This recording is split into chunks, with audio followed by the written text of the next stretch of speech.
எல்லாருக்கும் வணக்கம். நான் பிரதீப் பேசுறேன். கைஸ், வீடியோக்குள்ள போறதுக்கு முன்னாடி ஒரு விஷயம், இந்த பதிவுல வர பெயர்கள்லாம் கொஞ்சம் வாயில நுழையாத பெயர்களா இருக்கு. அதனால ஏதாவது மிஸ்ப்ரொனவுன்ஸ் பண்ணிட்டேன்னா அட்ஜஸ்ட் பண்ணிக்கோங்க. ஜியோவானி ஸ்கியாபரேலி இவர் ஒரு இட்டாலியன் ஆஸ்ட்ரானமர். 1887 வருடம், சுமார் ஒரு 150 வருஷத்துக்கு முன்னாடி இவர் டெலிஸ்கோப்ல மார்ஸ் அப்சர்வ் பண்ணும் போது என்ன கண்டுபிடிக்கிறாரு, மார்ஸோட சர்ஃபேஸ்ல ஏதோ கோடா இருக்கிறத கண்டுபிடிக்கிறாரு. அதாவது ஒரு நெட்வொர்க் மாதிரியான ஸ்ட்ரக்சர் மார்ஸோட சர்ஃபேஸ்ல இருக்கிறத கண்டுபிடிக்கிறாரு. இத பத்தி அவரோட பேப்பர் ஒர்க்ஸ்ல எப்படி குறிப்பிடுறாருன்னா, கேனலி அப்படின்னு குறிப்பிடுறாரு. கேனலினா உங்க மொழியில சேனல்ஸ்னு அர்த்தம் போல. அதான் நான் ஏற்கனவே சொன்ன மாதிரி ஒரு ஸ்ட்ரக்சர், மார்ஸ்ல இருக்க ஒரு ஸ்ட்ரக்சரை அவர் குறிப்பிடுறாரு. இவரோட குறிப்புகளை ஆங்கிலத்துல மொழிபெயர்க்கும் போது என்ன பண்ணிடுறாங்க, இந்த கெனலிய தவறுதலா கெனால்ஸ்னு மொழிபெயர்த்துறாங்க. ஆக்சுவலா இந்த கெனலியோட உண்மையான அர்த்தம் என்ன, சேனல்ஸ். இந்த சேனல்ஸை கெனால்னு மொழிபெயர்த்ததுனால, கால்வாய்கள்னு டிரான்ஸ்லேட் பண்ணதுனால என்ன ஆயிடுச்சு, இவரோட குறிப்புகளை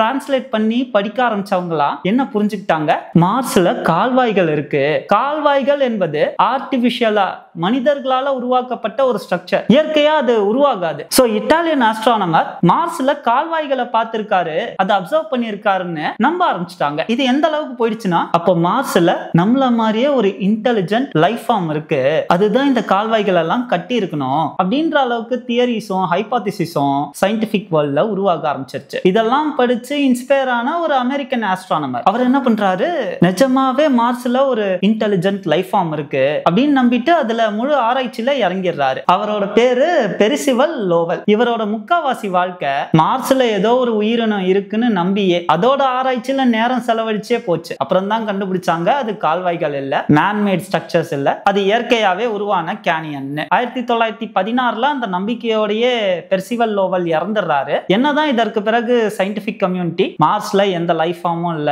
நம்மள மாதிரி இன்டெலிஜென்ட்டான எந்த ஸ்பீஷீஸும் இல்ல அப்படின்னு தெளிவுபடுத்தினாலும் மக்கள் மத்தியில இந்த கான்செப்ட் ரொம்ப பரவலான பேசுபொருளா மாறிடுச்சு. அதனாலதான் அதற்கு பிறகு எக்ஸ்ட்ரா டெரஸ்ட்ரியல் லைஃப் ஃபார்ம்ஸை பத்தி, ஏலியன்ஸை பத்தி நிறைய படங்கள் எடுக்க ஆரம்பிச்சாங்க, நிறைய புத்தகங்கள் எழுத ஆரம்பிச்சாங்க. சயின்ஸ் ஃபிக்ஷன்ல ஏலியனே ஒரு தனி ஜானரா மாறிடுச்சு. அதுக்கு முன்னாடி மனிதர்கள் ஏலியன்ஸை பத்தி பேசவே இல்லைன்னு நான் சொல்ல, ஆனா இந்த சம்பவத்துக்கு பிறகு அதிகமா பேச ஆரம்பிச்சிட்டாங்க. சோ அந்த மாதிரி எக்ஸ்ட்ரா டெரஸ்ட்ரியல் லைஃப் ஃபார்மை பத்தி, ஏலியன்ஸை பத்தி இன்னும் நிறைய விஞ்ஞானிகள் ஆராய்ச்சி பண்ணிட்டு தான் இருக்காங்க. அப்படி ஒரு ஆராய்ச்சியை பத்தி தான் இந்த வீடியோல பார்க்க போறோம். அதுவும் இந்த ஸ்டடியில என்ன சொல்லியிருக்காங்கன்னா, இந்த பிளானட்ல எக்ஸ்ட்ரா டெரஸ்ட்ரியல் லைஃப் ஃபார்ம் இருக்கிறதுக்கான, ஏலியன் லைஃப் ஃபார்ம் இருக்கிறதுக்கான ஸ்ட்ராங் எவிடன்ஸ் இருக்குன்னு சொல்லியிருக்காங்க. அண்ட் இந்த ஆராய்ச்சியை பண்ணது யாரா இருக்காங்கன்னா, இந்திய வம்சாவளியை சேர்ந்த ஒருத்தரா இருக்கார். சரி, இந்த ஏலியன் லைஃப் ஃபார்ம் எந்த பிளானட்ல இருக்கு அப்படின்னு கேட்டீங்கன்னா, K2-18b அப்படின்ற ஒரு பிளானட்ல இருக்கிறதுக்கான வாய்ப்புகள் இருக்கிறதா, எவிடன்ஸ் கிடைச்சதா சொல்றாங்க. 2015 ஆண்டு நாசாவோட கெப்லர் டெலிஸ்கோப் மூலமா கண்டுபிடிக்கப்பட்ட ஒரு பிளானட் தான் இந்த K2-18b. இந்த பிளானட் நம்மோட சோலார் சிஸ்டத்துல இல்ல, ஆனா நம்மோட கேலக்சில தான் இருக்கு, மில்கி வே கேலக்சில தான் இருக்கு. லியோ கான்ஸ்டலேஷன்ல ஒரு ரெட் டார்க் ஸ்டாரை இந்த பிளானட் சுத்திட்டு வந்துட்டு இருக்கு. இந்த ரெட் டார்க் ஸ்டார் இருக்குல்ல, அது வந்து சன்னை கம்பேர் பண்ணும்போது ரொம்ப சின்ன ஸ்டாரா, அதே மாதிரி சன்னை கம்பேர் பண்ணும்போது ரொம்ப கூலான ஸ்டாரா. இந்த K2-18b பிளானட்டை கண்டுபிடிச்சாங்களே, அந்த பிளானட் வந்து அந்த ஸ்டாரோட ரொம்ப நெருக்கமா தான் இருக்கும். இந்த ஸ்டார் கிட்டே இந்த பிளானட்டும் இருக்கிறதுனால இதோட ஆர்பிட்டும் ரொம்ப சின்னதா, வெறும் 33 நாள்ல அதோட ஸ்டாரை இது சுத்திட்டு வந்துருமா. என்னதான் இந்த பிளானட் அதோட ஸ்டார் கிட்ட இருந்தாலும் அதோட டெம்பரேச்சர் மெர்க்குரி மாதிரி எல்லாம் ரொம்ப ஜாஸ்தியா இருக்காதான். ஏன்னா நான் ஏற்கனவே சொன்னல, இந்த ஸ்டார் வந்து ஒரு ரெட் டார்க் ஸ்டார், அது சூரியன் அளவுக்கு சூடான ஸ்டார் இல்ல. சோ அந்த ஸ்டார் குளுமையா இருக்கிறதுனாலயே இந்த பிளானட் அந்த ஸ்டாரோட ஹேபிச்சுவல் ஜோன்ல இருக்கு. ஹேபிச்சுவல் ஜோன்னா வேற ஒன்றும் இல்லைங்க, ரொம்ப சூடும் இல்லாம ரொம்ப குளுமையும் இல்லாம சரியான அளவுக்கு ஹீட் எனர்ஜி கிடைச்சு ஒரு லைஃப் ஃபார்ம் உருவாகிறதுக்கு தேவையான சூழல் இருக்க தட்பவெப்ப நிலையை தான் ஹேபிச்சுவல் ஜோன்னு சொல்லுவாங்க. சோ அந்த ஜோனுக்குள்ள ஒரு பிளானட் இருந்துச்சுன்னா இந்த பிளானட்ல லைஃப் ஃபார்ம் உருவாகிறதுக்கான வாய்ப்புகள் இருக்கு. சோ இந்த பிளானட்டை 2015 கண்டுபிடிச்சிட்டாங்க. எப்ப இந்த பிளானட் மறுபடியும் நியூஸுக்கு வருதுன்னா 2019 வருது. 2019 இந்த பிளானட்டோட அட்மாஸ்பியர்ல வாட்டர் வேப்பர் இருக்கிறதா ஒரு ஸ்டடி ஒன்னு ரிலீஸ் ஆகுது.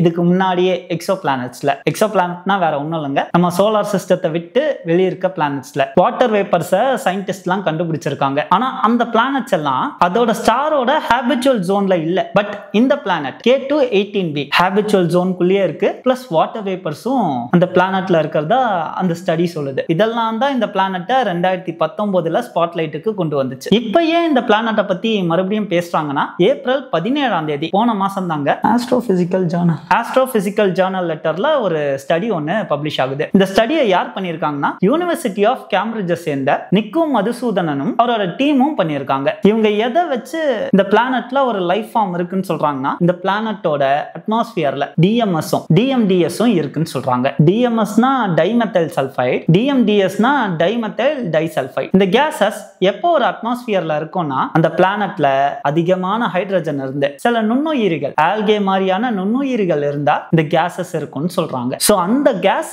இந்த பிளானட்ல இருக்கிறத கண்டுபிடிச்சிருக்காங்க. அதுவும் எப்படி கண்டுபிடிச்சிருக்காங்க? இந்த பிளானட் வந்து நம்ம எர்த்ல இருந்து 124 லைட் இயர்ஸ் தூரத்துல இருக்கான். அதாவது லைட் டிராவல் பண்ணிட்டு வரணும்னாலே 124 வருஷம் ஆகும். சோ அந்த பிளானட்டோட அட்மாஸ்பியர்ல என்ன கேஸ் இருக்குன்னு எப்படி கண்டுபிடிக்கிறது அப்படின்னு கேட்டீங்கன்னா லைட்டை வச்சுதான் கண்டுபிடிக்கிறாங்களாம். லைட்டை வச்சுன்னா கண்ணால பார்த்து கிடையாது, டெலஸ்கோப் வழியா கண்ணால பார்த்து கிடையாது, லைட்டோட ப்ராப்பர்ட்டிஸை வச்சு அங்க என்ன கேஸ் இருக்குன்றத கண்டுபிடிக்கிறாங்களாம். ஜேம்ஸ் வெப் ஸ்பேஸ் டெலஸ்கோப் இருக்குல்ல, அதுல ஒரு முக்கியமான instrument MIRI mid infrared instrument. இந்த இன்ஸ்ட்ருமெண்ட்ல என்ன பண்ண முடியும்னா ஒரு லைட்டோட ஸ்பெக்ட்ரமை கேப்சர் பண்ண முடியுமா. ஸ்பெக்ட்ரம்னா வேற ஒண்ணும் இல்லைங்க, இப்ப நீங்க பாக்குற ஒரு ஒயிட் லைட்டுக்குள்ள பல வேவ்லென்ஸ் ஃப்ரீக்வன்சி கொண்ட கலர்ஸ் இருக்குல்ல, அந்த வேவ்லென்த்தை இவங்க கேப்சர் பண்ணுவாங்க. சோ இதை வச்சு எப்படிப்பா அந்த பிளானட்ல என்ன கேஸ் இருக்குன்னு கண்டுபிடிக்க முடியும்னு கேட்டீங்கன்னா லைட் எப்பப்பெல்லாம் ஒரு கேஸ் வழியா புகுந்து போகுதோ அப்போ அதோட ப்ராப்பர்ட்டிஸ் மாறுமா. ஒரு கேஸ்குள்ள புகுந்து போகும்போது ஒரு லைட்டோட சில வேவ்லென்ஸ் அப்சார்ப் ஆகுமா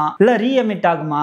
சோ இப்படியே அந்த லைட்டோட ஸ்பெக்ட்ரம்ல மாற்றங்கள் ஏற்படுமா. அதனால இவங்க என்ன பண்ணுவாங்களா, முதல்ல அந்த ரெட் டார்க் ஸ்டார் இருக்குல்ல, அந்த ஸ்டாரோட ஸ்பெக்ட்ரமை கேப்சர் பண்ணிடுவாங்க. அதற்கு பிறகு இந்த எர்த்தோட வியூல இருந்து எப்போ அந்த பிளானட் K2-18b பிளானட் அந்த ஸ்டாருக்கு நேரா வருதோ அப்போ வெளியே வர லைட்டோட ஸ்பெக்ட்ரமை கேப்சர் பண்ணுவாங்களாம். இப்போ இவங்க கிட்ட இந்த ரெண்டு ஸ்பெக்ட்ரம் இருக்குல்ல, இந்த ரெண்டு ஸ்பெக்ட்ரத்தோட டிஃபரன்சஸை வச்சு என்ன கேஸ் அந்த பிளானட்டோட அட்மாஸ்பியர்ல இருக்குன்றத ப்ரெடிக்ட் பண்ண முடியுமா. பட் இது இந்த விஷயம் அவ்வளோ ஈஸி கிடையாதான். ஏன்னா நீங்க யோசிச்சு பாருங்க, ஒரு பிளானட்டோட அட்மாஸ்பியர்ன்றது ரொம்ப சின்னதா இருக்குமா அந்த பிளானட்டை கம்பேர் பண்ணும்போது. சோ ரொம்ப கம்மியான லைட் தான் அந்த அட்மாஸ்பியருக்குள்ளேயே புகுந்து வந்திருக்குமா. சோ நமக்கு தேவையான டேட்டாவை விட அதிக நாய்ஸ் இருக்குமா. இதை சரி செய்யறதுக்கு, இந்த பிரச்சனையை சரி செய்யறதுக்கு என்ன பண்ணுவாங்களாம், நிறைய வாட்டி அந்த கால்குலேஷன்ஸை எடுத்துக்கிட்டே இருப்பாங்களாம். சோ இந்த பிளானட்ல கீழே இந்த பிளானட்டோட ஆர்பிட் வந்து சின்னதா இருக்கிறதுனால ஒவ்வொரு 33 நாளைக்கு ஒரு வாட்டியும் மறுபடியும் டேட்டா எடுப்பாங்களாம். அந்த டேட்டாவெல்லாம் எடுத்து ஆவரேஜ் பண்ணி நாய்ஸை ரிமூவ் பண்ணுவாங்களாம். பட் அப்பயும் நிறைய பிரச்சனை எல்லாம் இருக்கும் கால்குலேஷன்ஸ்ல. It's not a easy calculation சொல்றாங்க. அண்ட் இந்த கால்குலேஷனை வச்சுதான் அந்த பிளானட்ல DMS இருக்கிறதாவும் DMDS இருக்கிறதாவும் சொல்றாங்க. பட்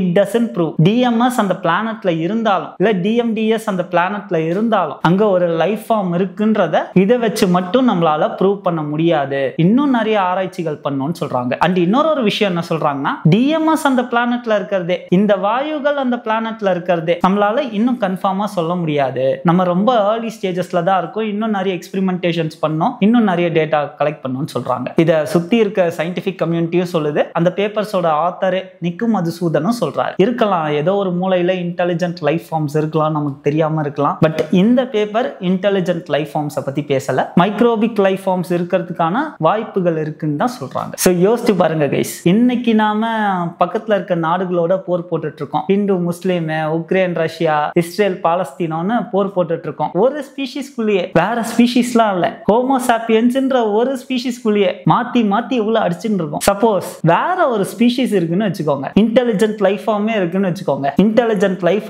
வச்சுக்கோங்க, அது ஏதோ ஒரு மூலையில யூனிவர்ஸோட ஏதோ ஒரு மூலையில இருக்குன்னு வச்சுக்கோங்க, அதுகிட்டயும் ஆயுதங்கள் இருக்குன்னு வச்சுக்கோங்க, அதோட பிளானட்லயும் ரிசோர்சஸ்லாம் இருக்குன்னு வச்சுக்கோங்க. என்ன நடக்கும்னு நினைக்கிறீங்க? உங்களோட கருத்துக்களை சொல்லுங்க. கண்டிப்பா எல்லா கருத்துக்களையும் படிக்கிறேன். கூடிய சீக்கிரமே உங்களை வேற ஒரு வீடியோல வந்து சந்திக்கிறேன். நன்றி, வணக்கம்.